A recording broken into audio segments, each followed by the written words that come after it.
நம்முடைய மரியாதைக்குரிய வழக்கறிஞர்கிட்ட சில கேள்விகளை நாம இன்ட்ராக்ஷன் பண்ண வேண்டியிருக்கு.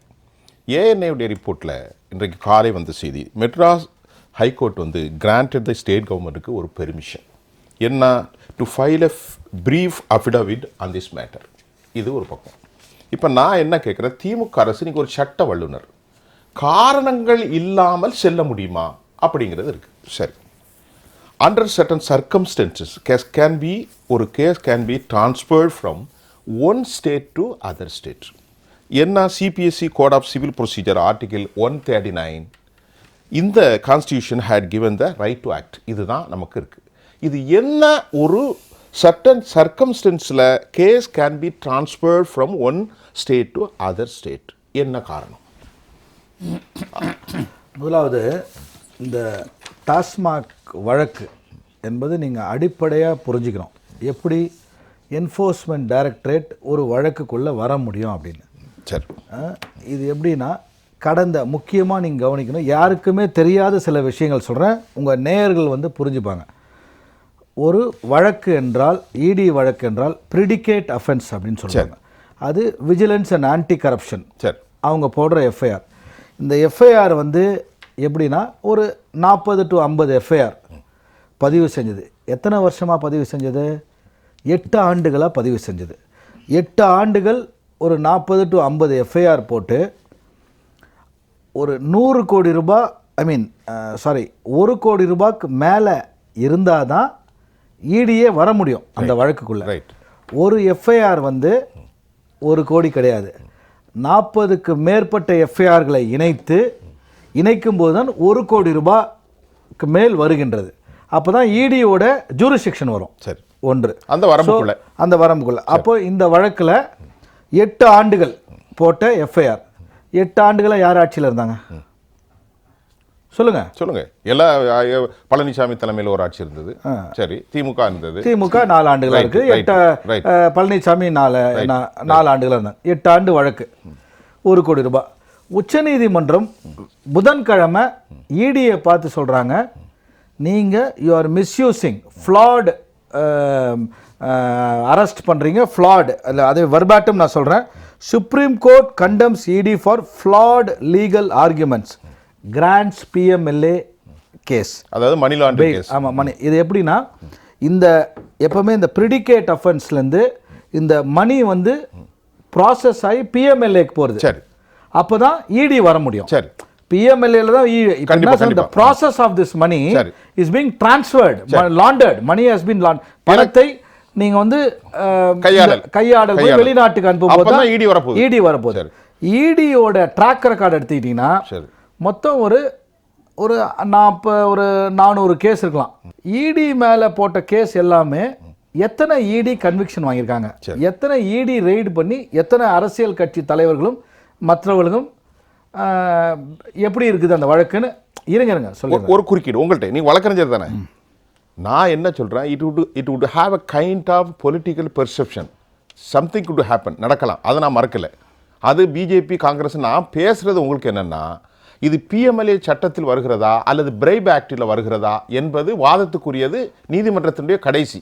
அதற்கு முன்பே திராவிட முன்னேற்ற கழகம் என்ன certain circumstances can be transferred from one state to another state, CPSC Code of Conduct 139ல நீ வாதம் பண்ணி எங்களை அநீதியாக உள்ள வந்திருக்கா நிரூபிக்கிறத விட்டு போட்டு அதுக்கு முன்னாலே எதுக்கு உச்சநீதிமன்றத்துக்கு? அதை தான் சஞ்சய் கண்ணா கேட்கிறார். இருங்க, அதுக்கு பதில் சொல்லுங்க. இருங்க, நீங்க சுத்தி வளைச்சி இல்லைங்க, டைவர்ட் பண்றீங்க. டைவர்ட் பண்ணல. இது பாருங்க, 41 கம்பெனிஸ் இடியோட விசாரணை வலயத்தில் இருக்கிற கம்பெனிஸ், அவங்க 2471 கோடி பிஜேபிக்கு நேரடியாக எலக்டோரல் பாண்ட்ஸில் கொடுத்துருக்காங்க. அதுக்கு இதுக்கு சம்பந்தம் இருங்க சொல்கிறேன். அதுக்கு இதுக்கு சம்பந்தம். இடியோட கிரெடிபிலிட்டியை சொல்கிறேன். நான் தான் சொல்லிட்டேனே. இருங்க, நீங்கள் ஒரு வழக்கை நீங்கள் புரிஞ்சுக்கணும்.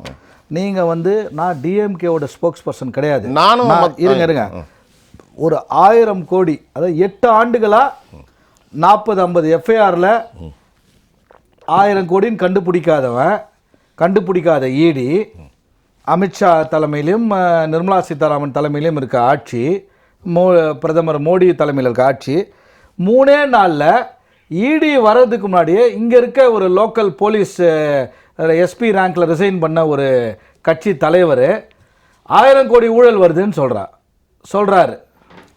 இருங்க இருங்க இருங்க இல்ல இல்ல இதுல வந்து இருங்க நான் சொல்றது கேளுங்க. வழக்க பேசுங்க டாபிக்க பேசுங்க. இருங்க வழக்க தான் பேசுறேன். வழக்கு தான் எப்படி இந்த வழக்கு எப்படிலாம் ட்விஸ்ட் அண்ட் டர்ன் ஆகுதுன்னு பாருங்க.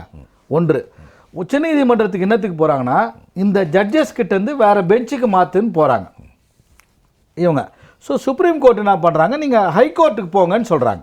இந்த அதே judge remanded back to the same bench. Sanjiv Khanna இருங்க அவ்வளவுதான். இந்த மாதிரி பல பல 100 கேஸுகள் ஹை கோர்ட்டுக்கு ரிமாண்ட் பண்ணியிருக்காங்க. இதுல வந்து பெரிய சாதனை கிடையாது, டியூ ப்ராசஸ். இந்த வழக்கை சொல்றேன் நான். அதாவது 8 ஆண்டுகளா 1000 கோடின்னு இல்லை, 3 நாள்ல கண்டுபிடிச்சிட்டாங்களா. இது என்ன கேஸ்னா, இந்த கேஸோட தன்மையை புரிஞ்சுக்கோங்க.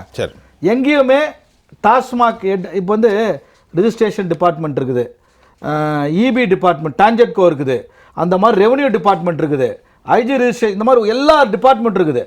நான் என்ன சொல்கிறேன், எல்லா போலீஸ் இருக்குது, கான்ஸ்டபிள் போட்ட வழக்குன்னு ஒரு 100 கேஸ் இருக்குது. அது வந்து எல்லாத்தையும் நீங்கள் சேர்த்திங்கன்னா ஒரு 100 கோடி ரூபா வருது. விஜிலன்ஸ் போட்ட கேஸு. ரிஜிஸ்ட்ரேஷன் டிபார்ட்மெண்ட்டில் போட்ட ஒரு 100 வழக்கு இருக்குது, அது ஒரு 1 கோடி ரூபாய் வருது. நீங்க எல்லா இதுக்கும் நீங்க போனீங்கன்னா நீங்க நான் ஒரு நிமிஷம் இருங்க. நீங்க என்ன பண்றீங்க, வழக்கினுடைய அமௌண்ட் 1 கோடி சொல்றீங்க. இல்லங்க மினிமம் 1 கோடி சொல்றீங்க. இது ஏன் நான் என்ன கேக்குறேன், நீங்க சஞ்சீவ் 1 கோடி ஒரு எஃப்ஐஆர் இல்லங்க. அது சரிங்க, 50 எஃப்ஐஆர்ங்க. ஒரு அப்ராக்ஸிமேட்டா சொல்றேன், 50 40 50 எஃப்ஐஆர். மிஸ்டர் ராஜசேகர் இருங்க மிஸ்டர் நான் சொல்றது பாருங்க. நான் ஒரு விஷயத்தை சொல்றேன்னா நீங்க ஒரு புரிஞ்சுக்கணும். நான் கேக்குற கிளையன்ட் தான கேப்பேன், நான் உங்க கிளையன்ட். இருங்க நீங்க ஒரு வழக்கறிஞர். இருங்க நான் சொல்றேங்க. 24000 ஸ்டாஃப் இருக்கான், சேல்ஸ்மேன் இருக்கான் தமிழ்நாட்டில் டாஸ்மாக்ல. அவன் வந்து அங்கங்க போட்ட எஃப்ஐஆர், இங்க மெட்ராஸ்ல போட்ட எஃப்ஐஆர் கிடையாது, டாஸ்மாக் ஹெட் ஆஃபீஸ்ல போட்ட எஃப்ஐஆர் கிடையாது. நல்லா தெரிஞ்சுக்கங்க. இப்போ we are in a computerized world. புரியுதா? எல்லாமே கம்ப்யூட்டரைஸ்டு, மேனுவலே இல்ல மேனுவலே கிடையாது. இருங்க, பிரைவேட் கேஸே என்னன்னா பிரைவேட் கம்பெனிலேருந்து இன்வாய்ஸ் பண்ணி டாஸ்மாக் வரதுல ஊழல்னு சொல்றாங்க. பட் அங்கேயும் எதுவும் கண்டுபிடிக்கல. ஏன்னா everything is black and white. கண்டுபிடிக்கல சார். நான் சொல்றேன்ல, இது வரைக்கும் ஸ்டேட்மெண்ட் என்ன கொடுத்துருக்காங்க, இடி ஸ்டேட்மெண்ட் எடுத்து கொடுங்க நீங்க, என்ன கொடுத்துருக்காங்கன்னு. 1000 கோடின்றது ஒரு பொய்யான கட்டமைக்கப்பட்ட ஒரு நம்பர். நான் கேக்குறேன், நீங்க உங்க மனசாட்சி தொட்டு நான் கேக்குறேன். இருங்க நான் ஊழலே நடக்கலன்னு ஆர்கியூ பண்ணல. அதுதான் பாருங்க, ஊழலே நடக்கல, இல்ல ஊழலே நடக்கல, 10 ரூபாய் பாட்டில் வைக்கவே இல்லை நான் சொல்ல. நீங்க ஃபர்ஸ்ட் ஆஃப் ஆல் அவரே எடுத்தாரு 10 ரூபாய் பாட்டில். இருங்க, பாட்டில் வைக்க அது யார் பண்றாங்க? எவனோ ஒரு மூலையில டாஸ்மாக் கடையில் இருக்க ஒரு சேல்ஸ்மேன் பண்றான். அவன் மேல விஜிலன்ஸ், தமிழ்நாடு கவர்மெண்ட் போட்ட vigilance and anti corruption FIR, CBI இடியோ வந்து போட முடியாது. அதான் பிரிடிகேட் ஆஃபென்ஸ். சட்டத்தை முதல்ல புரிஞ்சுக்கணும். அப்ப 10 ரூபாய் வந்து எவனோ ஒருத்தனுக்கு தான் போகுது. இருங்க சார், 10 ரூபாய் எவனுக்கோ ஒருத்தனுக்கு தான் போகுது. Everything is computerised sir. நீங்க வந்து பாருங்க, இதுல மெயின் கேஸ் என்னன்னா பிரைவேட் கம்பெனி சப்ளை பண்றான் பாருங்க சார். எவ்ரிதிங் இஸ் கம்ப்யூட்டரைஸ்ட்னா பில்லே கொடுக்கறது இல்ல சார். சார் பில்லே கொடுக்கறது இல்ல. இங்க பாருங்க 25000 ஸ்டாஃப் இருக்காங்க. எல்லா டிஸ்ட்ரிக்ட்லயும் ஒரு இண்டிபெண்டன்ட் ஆடிட்டர் இருக்கான் சார். ஒரு இண்டிபெண்டன்ட் ஆடிட்டர் இருக்கு. நான் சொல்றது கேளுங்க, நண்பர் பேசுங்க. இருங்க, ஒரு இண்டிபெண்டன்ட் ஆடிட்டர் இருக்கு. நான் சொல்றது கொஞ்சம் கேட்டுங்க. இண்டிபெண்டன்ட் ஆடிட்டர் இருக்கான் எல்லா டிஸ்ட்ரிக்ட்லயும். மொத்தம் வந்து 43 டெப்டி கலெக்டர் இருக்காங்க டாஸ்மாக்குன்னு. ஒரு 7 டிஆர்ஓ இருக்காங்க. இவங்க மேலாம் எஃப்ஐஆர் கிடையாது. சேல்ஸ்மேன் இருக்கான் பாருங்க. இருங்க, அவங்க மேல இருக்க 41 பாருங்க. ஒரு விஷயம் நல்லா தெரிஞ்சுக்கங்க, இது பியூர்லி அரசியல். இந்த மாதிரி பல வழக்குகள் வெஸ்ட் பெங்கால்லையும் தமிழ்நாட்டிலையும் இந்த ஒரு ஆண்டுக்கு வரும். ஏன் வரும்னா இதுல politics. It doesn't have any merit, legal merit இல்ல. அததான் சொல்ல வரேன். நீங்க நீதிமன்றத்துல எத்தனை இடி கேஸ்ல இவங்க கன்விக்ஷன் வாங்கி கொடுத்திருக்காங்க, எத்தனை இடி கேஸ்ல எவிடன்ஸ் சப்ளை பண்ணிருக்காங்க. இடி வந்து is being used as a weapon to demonize the state. and BJP அல்லாத மாநிலத்துல அரசியலுக்காக போடப்பட்ட வழக்கு தான் இந்த மாதிரி வழக்கு வருது.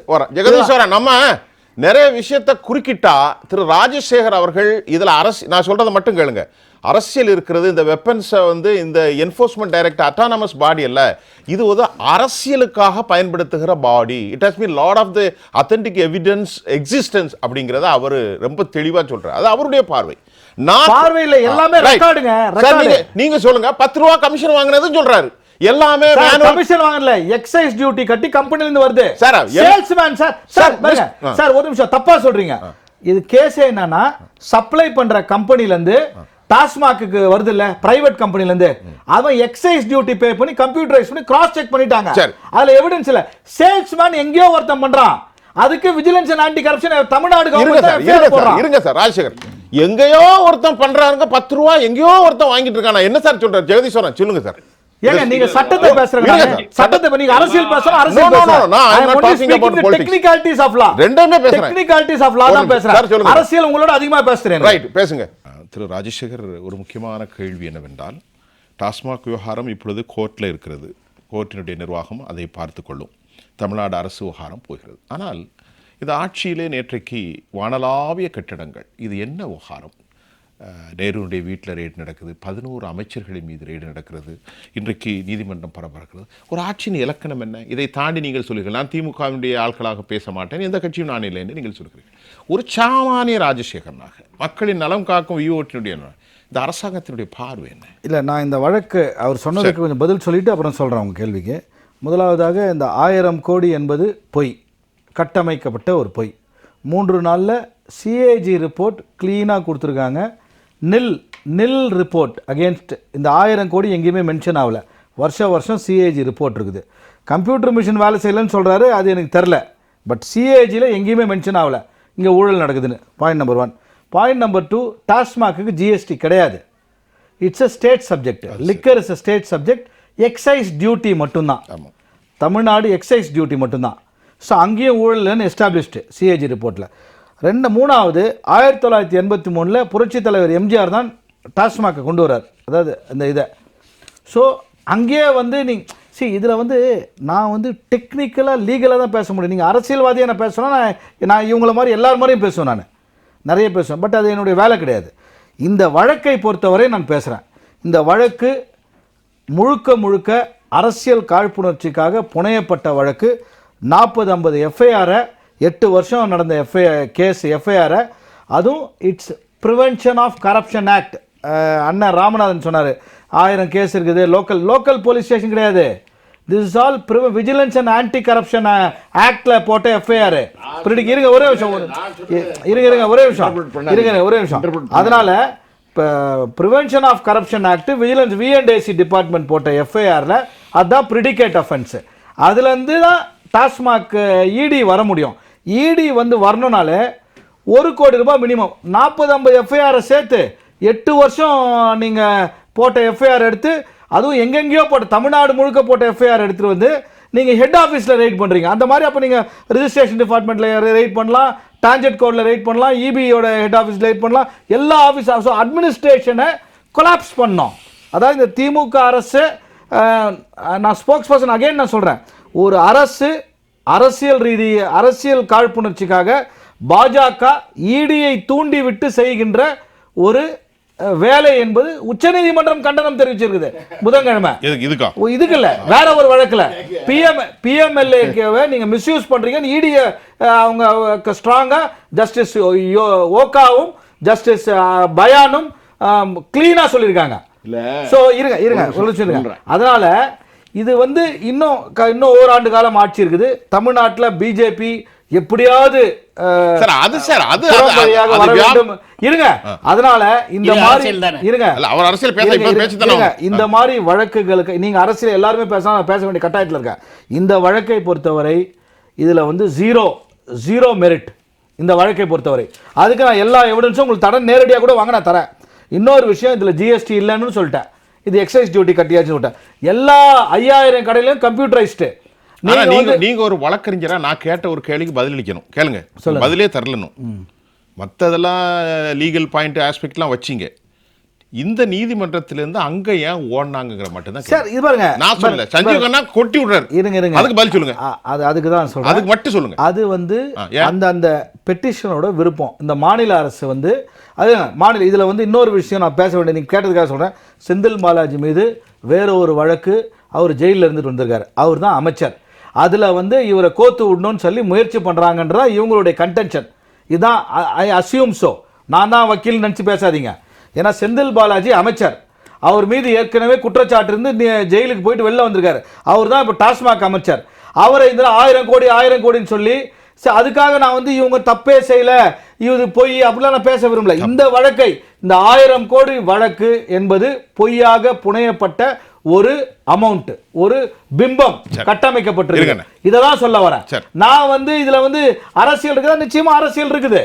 அரசியல் இருக்கிறதுனால தான் இவ்வளவு விஷயங்கள் நம்ம கண் முன்னாடி வருது. இன்னும் நிறைய வழக்குகள் வரும். நிறைய வழக்குகள் வரும். இருங்க, நான் எனக்கு எல்லாருக்கும் நீங்க நேரம் கொடுக்குறீங்க. நான் பேசும்போது பண்ணிட்டே இருக்கீங்க. உங்களுடைய உள்நோக்கம் எனக்கு புரியுது. என்ன உள்நோக்கம்? நான் வந்து உங்களுடைய தர்ம சங்கடம் புரியுது. எனக்கு எந்த இல்ல sir, let me know something. நான் எனக்கு சில சட்ட வழக்குகளை புரிந்து கொள்ள வேண்டும். நான் ஒரு சட்டத்துறை மாணவன் தானே. சரி இருங்க, நான் ஒரு சட்டத்துறை மாணவன். நீங்க எல்லாரும் மாணவன் தான். எல்லாரும் மக்கள், பொதுமக்கள் நம்மளோட இன்ஃபார்ம்டா இருப்பாங்க.